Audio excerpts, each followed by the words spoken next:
We're off to see the Princess Terrace, and it's really exciting to be in Adelaide to see the nearly finished complex. I haven't seen it yet, so whether the kick is, well, that worked out, or oh my God, that was wrong, I don't know yet. The Prince's Trust Australia is a charity that is committed to a whole range of work within Australia.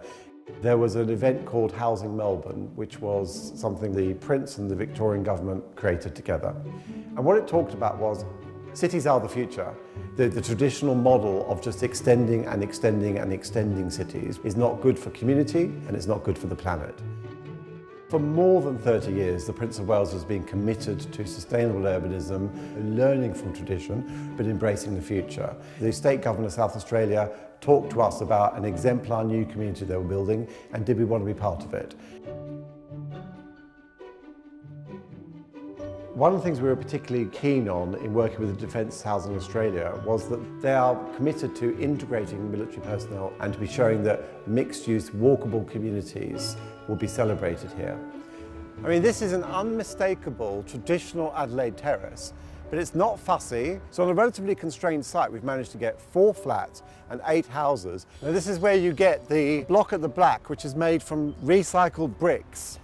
So we've worked with a wonderful team in Adelaide, together with local green consultants, local developers, and saying, let's all work together on this and see what we can do. And with the commitment of DHA to following that process and the builders to learning, we've arrived at something really quite groundbreaking in a traditional form for Australia.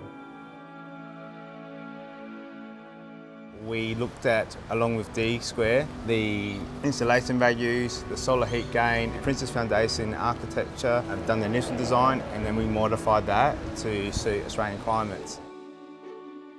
So it's really important to understand that the Prince of Wales's connection to Australia goes back a long way, and he's very committed to seeing how Australians who are supporting sustainable urbanism can be given a shot in the arm and brought together. And the ridiculous thing is in London this would cost you about £5 million, which is so absurd. Here it's going to be a tenth of the price, which puts it into the reach of real people like us. Such luxury, and the thought that it's going to be populated by hard-working defence personnel really makes your heart sing.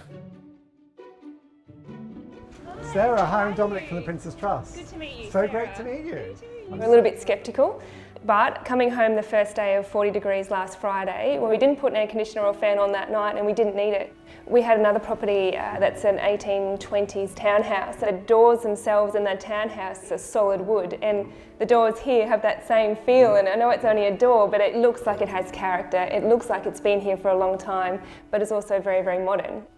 We're both still relatively young, so we really enjoy the community atmosphere. You meet people that you wouldn't normally meet when you go out and just open the front door. And we're walking home on Friday night from Plant 4 after having dinner and bumped into 2 sisters that actually live in the next street over, and they've lived in Bowden for 50 years. And so we're catching up with them actually on Saturday. It's just a really lovely way of bringing ourselves into that community. Princess Terrace has been the work of a lot of people, and everybody has been committed to achieving something rather special here. Do you think this will work as an exemplar for people to look at the way we do things differently? I think it has worked already. I mean, just looking at our own team, at first contractors were a bit reluctant, but when you got down to it, it's actually educated not only Colombo, but our subcontractors and our designers on what has to be achieved for Green State and what has to be provided. It shows that you can take a small block, get quite dense development on it, but still offers you a really great quality of life. But we've taken elements of traditional architecture that respects Adelaide's heritage, and we've shown, let's look at the past as well as the future.